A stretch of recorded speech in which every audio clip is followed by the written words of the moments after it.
We can't control what other people do, say, or think. And it's this illusion of control, oftentimes, that we can somehow manipulate other people or manipulate situations that cause us to fall into these patterns.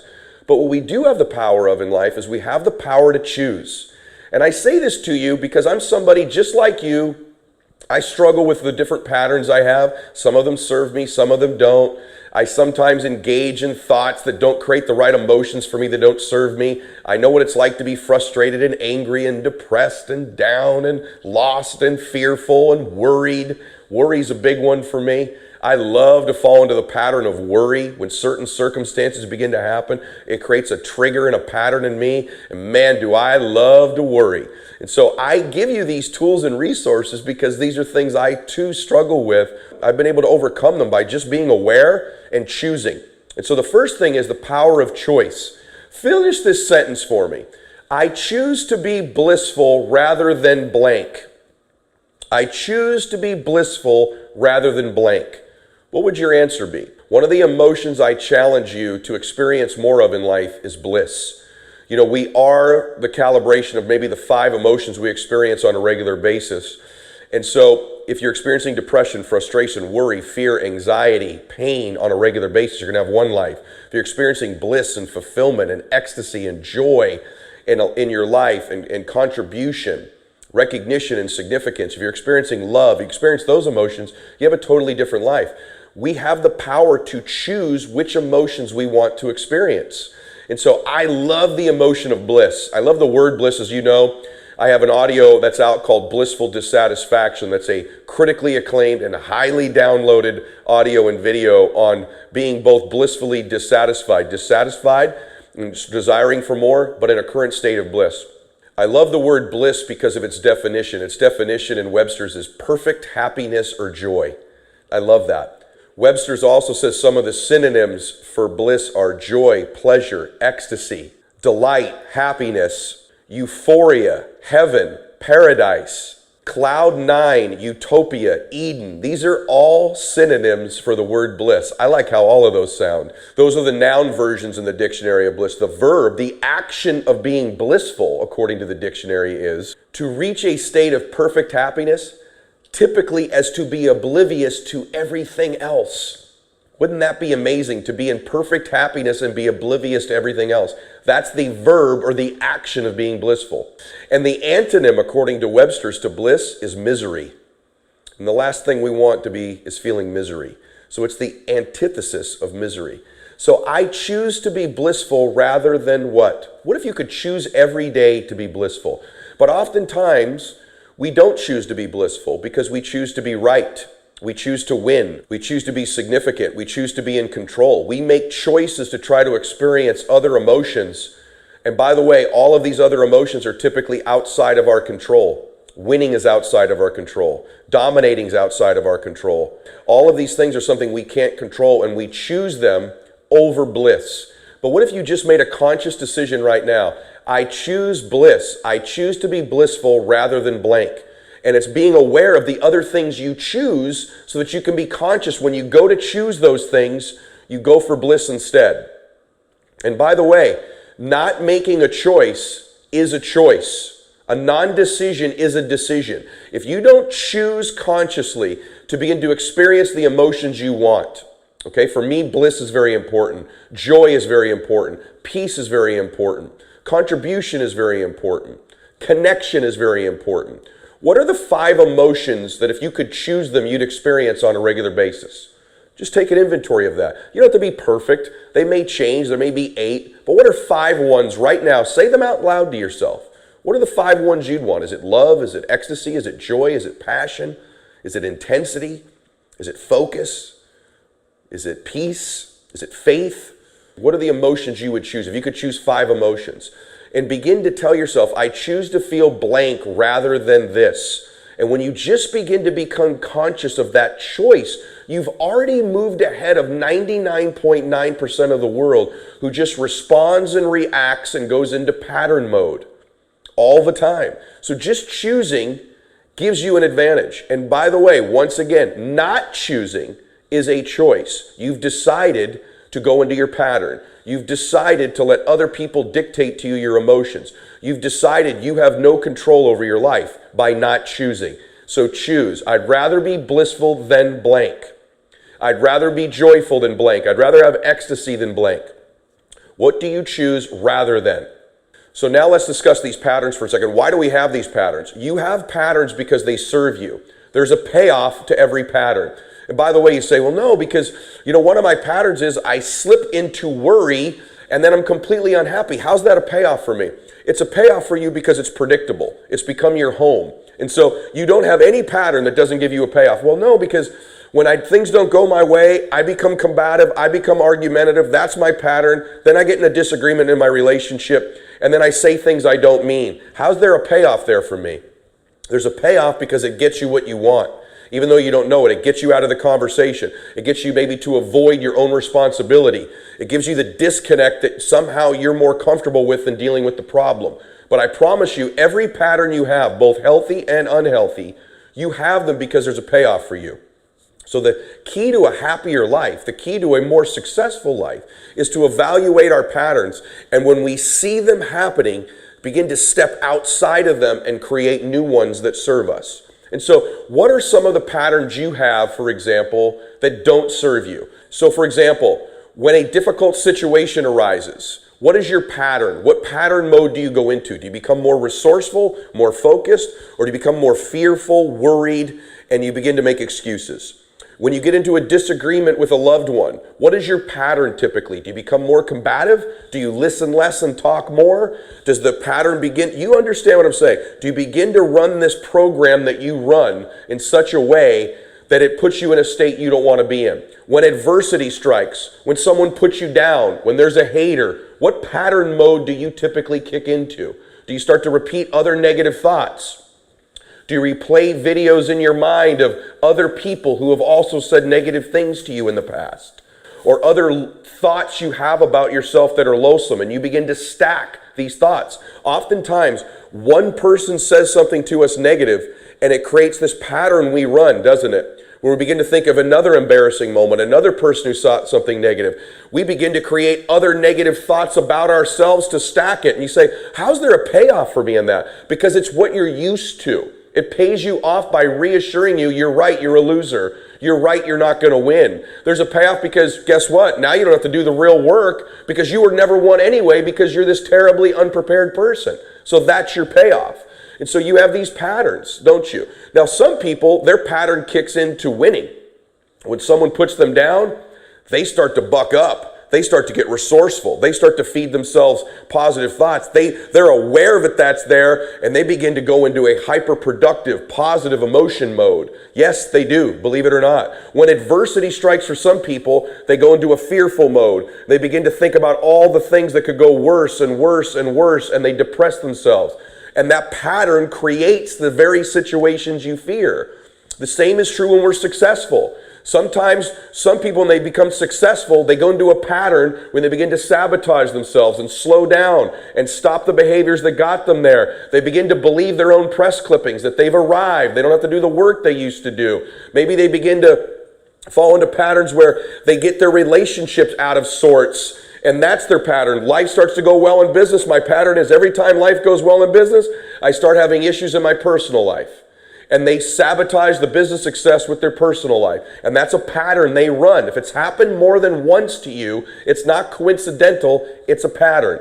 In my fitness life, you may say, every time I start to get super fit, it seems then I get ill, then I don't go to the gym for a week, then I start eating poorly, and I'm back to where I was. If it's happened more than once, it's a pattern. Right? And so begin to evaluate these patterns you have that don't serve you and simply begin to choose to create new patterns, more empowering patterns, patterns that give you the emotions and the results you want to have in your life. You will be amazed at how many patterns you have. Your response to adversity, fear, success, mediocrity, criticism, strife in a relationship, your nutrition, your faith, all of the different patterns you run. There is such power in beginning to separate and identify these patterns when they begin to repeat. Even as I'm saying it, I can feel you nodding your head. my gosh, I do have a pattern when I'm successful. Every time I climb up a little bit, I start this pattern where I sabotage, or I start to believe too much, or my relationships go sideways. Every time I start to get more fit, I somehow get ill, or I somehow miss a day at the gym, or that's the day my car breaks down. Every time I have a pattern where I accumulate more money, I fall into this pattern where I save, and then I spend it all on something I shouldn't.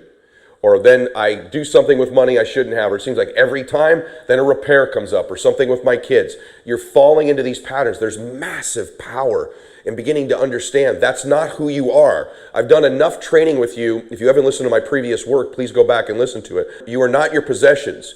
You are not your accomplishments. You are not what other people say you are. You are not what you look like. And guess what else you're not? You are not your patterns, but your life becomes a combination and a result of your patterns.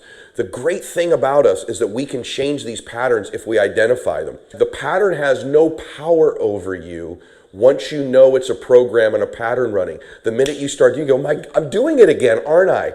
I'm doing this thing I do every time I accumulate money. I'm doing the same thing every time me and my spouse get in a disagreement. I'm doing the same thing every time I'm starting to feel loved by somebody and I push them away. Every time things start to go bad financially, I spiral. Every time there's adversity, I do the same pattern where I start worrying. Every time I get fit, I do the same pattern. When you begin to see these things, you begin to go, my gosh, this isn't who I am. That's not your identity. There's a difference between your identity and your pattern. And the more you begin to build your identity, as I've talked about in my other audios, and be aware of patterns, and then simply ask yourself, when this comes up again in the future, what pattern would serve me? What pattern can I take control of? What would be the steps I need to take that will create the bliss I want, or the win I want, or the production I want? What would the pattern need to be? The pattern immediately, by the way, stops when you identify it. The pattern only hurts you when it runs unconsciously. The pattern loses all its power over you once you see it. It's gone. It can't continue to run once you're aware of it, because all of a sudden you're like, I know what I'm doing, here I go, and you can begin to identify it and make a shift. So this is so critical. Start to ask yourself, am I running one of these patterns? What are some of the ones I typically do that serve me? And what are the ones that don't serve me? And what we do in our life is we compare too much. And so remember this, you're working on your identity, okay? Everybody wears what I would call like a mask, a public mask, or even a social mask. It's the person they present themselves to be. You do it too, I do it as well. It's the person everybody thinks we are. And so it's the person we reveal to the public. It's not whom we really are. It's not our real thoughts, our real behaviors, our real hope. Everybody wears this public mask, or this social mask I call it, where it's who they want everybody to think they are. It's the best put version of themselves. And if you're not careful, you begin to compare your own real identity with other people's public mask. And this begins to create a pattern for you. Don't compare yourself. Most of the people you see on social media, or even in your personal life, or even when you go to lunch with them or see them at work, they're wearing what I would call a public mask. It's the best possible version that they can put out to themselves. And oftentimes what we do in life is we compare our real identity that we're working on and we're growing to their mask. And that's not fair to ourselves at all. Any comparison doesn't serve us. And it's oftentimes this comparison, when you're in a disagreement with somebody, it's the mask they're wearing compared to the identity you have, and then you begin to run a pattern to respond to it. It happens in fitness, in relationships, in money, and in business. Remember, you're in charge of controlling your own identity and growing your own identity and being aware of the patterns you have that do and do not serve you. Not comparing yourself to someone else's public representative. It's just the representative they're putting out there. It's not who they really are. And it's not something that you need to be aware of, because it's not something you can control. The more you can begin to delineate in life between things I can control and I cannot control will be to the extent that you're more productive and you're happier. You can control your own thoughts, your own emotions, your own identity, and your own patterns, not other people's. So speaking of these payoffs we talked about earlier, how can you begin to get the payoff you want from the new empowering pattern? And so a couple questions I want you to ask yourself today, because we do want more bliss. Since that's my word, I'm assuming you want more bliss after you've heard all the synonyms, and I know you want the antithesis to misery. So assuming you want more bliss in your life, decide to have it and take some actions towards getting it. So let me ask you a question. What are you doing currently to create more bliss in your life? What are the actions you're taking to give yourself more bliss. You are intentionally seeking more bliss, because bliss is going to lead to more wealth, more abundance, more fitness, more faith, better relationships, more happiness, more peace, more wins, more success, more recognition, more significance. So what are you consciously doing now that you've chosen bliss? What is the consistent action you're taking to create more in your life? What are you doing to give yourself bliss? Is it acknowledging victories you have? Is it giving gifts to other people of your belief and your hope? Is it lifting other people up? Is it taking a bath, getting a massage, taking a walk, going for a workout, winning, achieving, knocking goals off your list? What are the things you're doing to create bliss in your own life, number one? Number two question I have for you. What are you doing to intentionally create bliss in the lives of the people that you care about?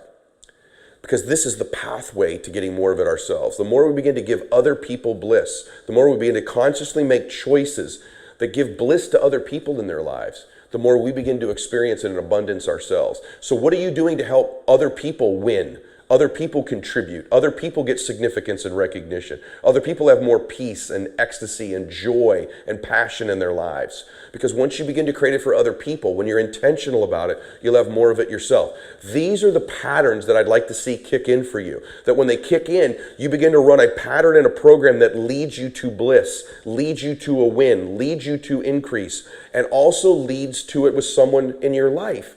That if you do have a conflict with somebody, that you run a pattern that eventually leads. Maybe it's understanding them. Maybe it's confronting them. Maybe it's talking about it. It's not always when you're in a disagreement that you lead to a win, that you must win this, that you must overcome the fact that they think this of you. What if you were consciously choosing every time you got into a disagreement with your spouse, this will eventually lead to more bliss? At least that was your outcome. Now the steps you take, it's probably going to be ugly in the beginning. You're probably going to have some understanding. You may not even agree on everything. But if your intention is that it leads to bliss, rather than you winning, rather than you controlling them, rather than you making it go away, rather than you running a pattern, if when you're beginning to succeed in business, if your outcome is more bliss, more winning, you'll run a pattern that does more of that. If in your fitness, you're getting fit past where you've ever been before, and you're making a conscious decision, how can I get more bliss out of my fitness rather than running this other pattern of sabotage?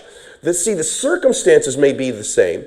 There may be some ugly patches, but you're now consciously choosing to run a program and a pattern that leads you to bliss, to victory, to the win, to fulfillment, whatever the emotion is you choose. Just making that choice gets you there, gets you closer to it, makes it an outcome. We are not, as human beings, doing enough conscious choosing of what we want in our lives. So what are you doing to create bliss in your own life? What are you doing to create bliss in other people's lives? And how blissful are you to be around? Just ask yourself that too. How blissful am I to be around? How joyful am I to be around? How much are people winning when they're around me? Whatever the emotion is you choose, how much of that do people experience when they're around me? People are great now because there's all this stuff in personal development about choosing to win, choosing your outcome, choosing your schedule, choosing your habits. I'm the master of teaching this. Go back through my content. Nobody puts out more specific content in teaching people the tools of how to choose the right habits, the right rituals, the right thinking, programming your brain. I do that at a level far beyond anybody out there. I'm not one of these influencers who just repeats mindless memes all the time, or I don't repeat the same sayings over and over again. I don't just tell you very basic things you could read in any book or go to any seminar. I go very deep, very tactical, very strategic. But having said all of that, no one's talking about choosing the intentional emotion we want, which is why we do all this stuff in the first place. So that when the stimulus happens, the win or the loss, the adversity or the success, the disagreement or the tragedy, consciously choosing in that moment to chase bliss anyway. That it may be a while till I get to it, but this pattern I'm going to run, the choices I will make, the decisions I choose, even though there may be some bumps between there, the end result is going to be more bliss. Choosing that emotion as your outcome. And remember, not choosing it is a choice. You've chosen to let an unconscious pattern run. And you know where that's gotten you. It's gotten to where you are right now listening to this. Whatever it is, good, bad, or indifferent in your life, your current level of happiness, of joy, of success, of fulfillment is exactly what you think you deserve. It's exactly what you think you're worth. It's a hard thing to accept, but in our lives, we are getting out of our life right now exactly what we believe we're worthy of, exactly what we think we deserve. Our life is a direct reflection of our identity, which is the thoughts, concepts, beliefs, values, and worth we hold true to be about ourselves. And so as hard as it is to accept, we're getting out of life right now what we believe we're worth. And we believe we're worth it because of these patterns and our identity and our lack of choosing to have what we want. Not just the material things, not just the body fat, not just the body weight, not just the amount of money, not just having the relationship, but choosing the emotion we want. The level above all this stuff I discuss, and the level way down here where the people just cover the basic stuff, then there's what I've been covering. The highest level is to choose the emotions we want to experience and to begin to run patterns that serve us and eliminate the ones who move us further from them. The final thing I want you to ask yourself today is we're talking a lot about these choices. I want you to evaluate for a second what these patterns are you're running, and when they begin to rear their head, just identify them and begin to make decisions and choices that create a new pattern. It's as simple as it is. It's not that complicated. You've fallen into these patterns because there's a payoff. And so as long as you begin to identify it when it's happening and you begin to create a new pattern that leads you to the choice you've chosen, which is the emotion you want. See, because these patterns you run that don't get you there, the minute you choose the emotion you want, you're conscious about it and intentional, you can't run this pattern once you identify it. And the power of choice is critical in our lives. I want you to think about something right now. What are 5 of the most important choices you've made in your life? Just think about that for a second. Begin to list them off in your head. 5 of the most important choices you've made in your life. Maybe it was a decision to get involved in a particular business or to leave a particular business. Maybe it was a decision to get involved with a particular person or to become uninvolved with a particular person. Maybe it was a friend that you chose to walk across the room and meet and it changed your life. Maybe it was a friend that you had to walk away from in order to improve your life. What are the 5 most important choices of your life? Just think about them for a second. And if you altered those 5 choices, good, bad, or indifferent, how different would your life be today? Because I'm a believer that there's everyday choices we make that when you stack them up, they make a massive difference in our life. But I'm also a believer that there are between 5 and 10, a handful of moments in everybody's life, that if we make the proper choices in those moments, the complete trajectory of our life changes. And I think as you just asked yourself that question, you may say there haven't been 5, there's been 2. What were they? And how'd they alter the direction of your life? Good, bad, or indifferent.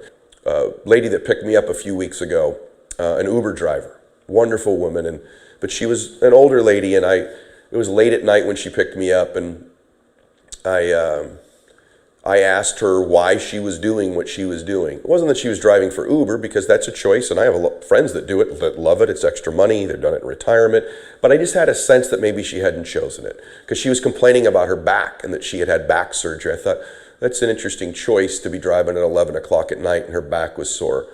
And she shared with me that she had chosen to leave a spouse earlier in her life that she wished she'd have stayed with, and that it was a choice that altered the whole direction of her life. And I said, well, how did it alter the direction of your life? And she says, well, my ex, I moved away from my ex, and my son wasn't around his father very much. And she said, I had no idea how that choice would impact him, but she said, the reason that I'm driving here and I moved is I lost my home. And I lost my home because my 18-year-old son one night chose to have a couple drinks. And he had had 3 drinks at our house, and I was at work. And my son chose to take the car out of the driveway. And he chose to drive. And 2 blocks from our house, he hit a family and killed somebody while drinking and driving. My son was a good boy. He had always got good grades, and he made the choice to do that night, and he's in prison. He's serving 8 years in prison. And I lost my home over the legal expenses, and we've moved to Las Vegas, and now I drive Uber because that's what I've got to do just to support my family. And it made me think, she said, the choice to leave my husband really affected my son. And I thought, yeah, the choice your son made really affected his life.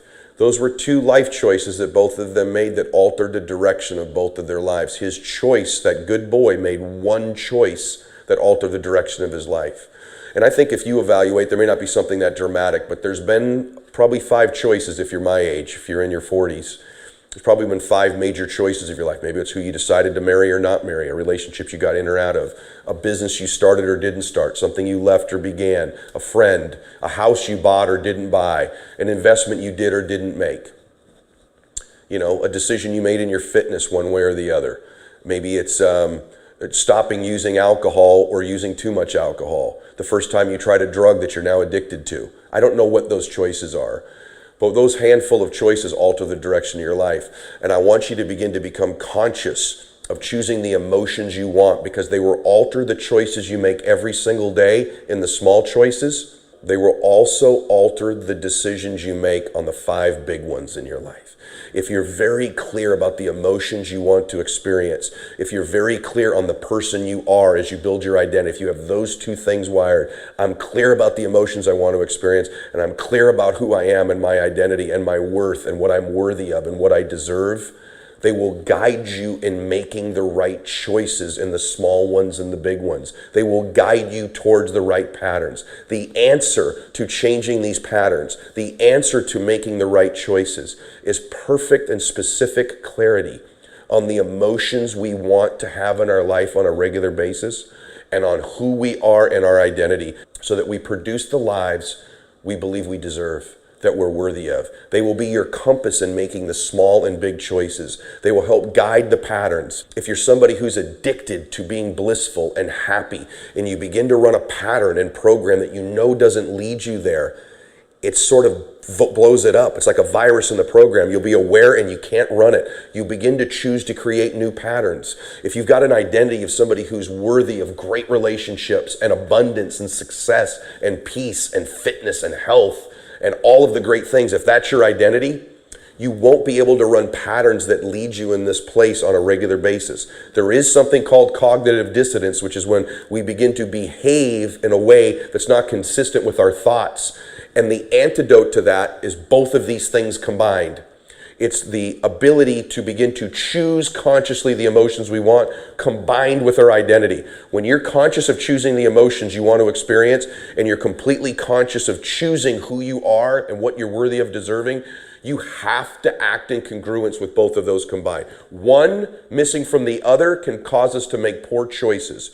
Both of them missing is a choice not to choose, and will lead us into pain and mediocrity, worry, fear, and all the emotions we don't want. Having one of them in place will guide you to a decent destination. But when you have both combined, the identity and the choosing, the conscious intentions for the emotions you want, you begin to have great choices being made in your life on a very regular basis. Not every day, not every time, not every moment, but enough of the time where you make progress towards your dreams, progress towards the man or woman you're capable of becoming.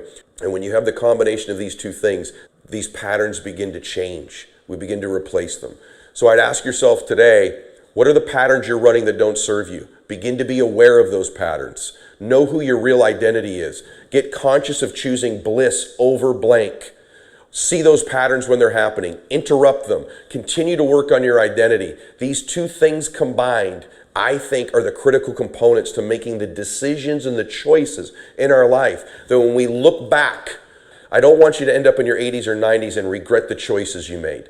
I want you to go back. I put it through what I call the rocking chair test. That someday, for all of you who I love so much, who I believe in so much, I want that rocking chair test for you to pass it. And that is, I'm proud of the choices I made. My life wasn't perfect. I made some mistakes, but I chose the emotions I wanted. I worked on my identity. I created patterns that empowered me and the people around me. And you know what? By and large, I'm proud of the choices I made in my life. I'm proud of the man or woman I've become. That's how we know we've had a great life. I don't want you to be in that rocking chair.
someday and regret the choices you made, regret the patterns you ran, and that you just unconsciously went through your life without choosing the direction of it, choosing the decisions, choosing the emotions, choosing to be the man or woman you're worthy of, choosing the life you deserve. The final piece of the puzzle today is, what are the 3 to 5 choices you must make in order to create the life you want? Right now, what are the choices you must make? The big ones, the people that need to be in your life or out of your life, the patterns you will no longer run again, the choice perhaps to work on your identity like you never have before. Evaluate what the 3 to 5 decisions are you've made so far in your life that have taken you a certain direction, or what are the 3 to 5 you need to make in order to change your life and take it in the direction you want. These patterns will lose their power over you. Your identity and your conscious choice will begin to take charge, and I know you're going to have more happiness and produce more results and have a much better life, and that's what I wish for you. So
I have a funny feeling that today impacted you on a deep level, because we all have these patterns we need to look at. We all need to consciously choose the emotions we want, and I have a feeling that it made a difference in your life. If I'm right about it, please share the program. It's free.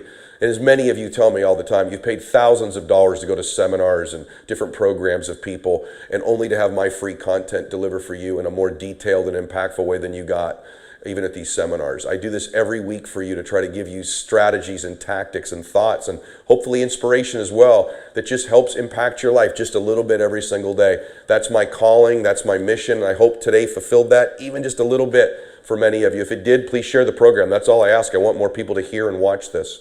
I also want to engage with you closer. I want to know more about you. I'm building a community in what we call the Max Out universe. And so in order to do that, every day I run the Max Out 2-minute drill on Instagram.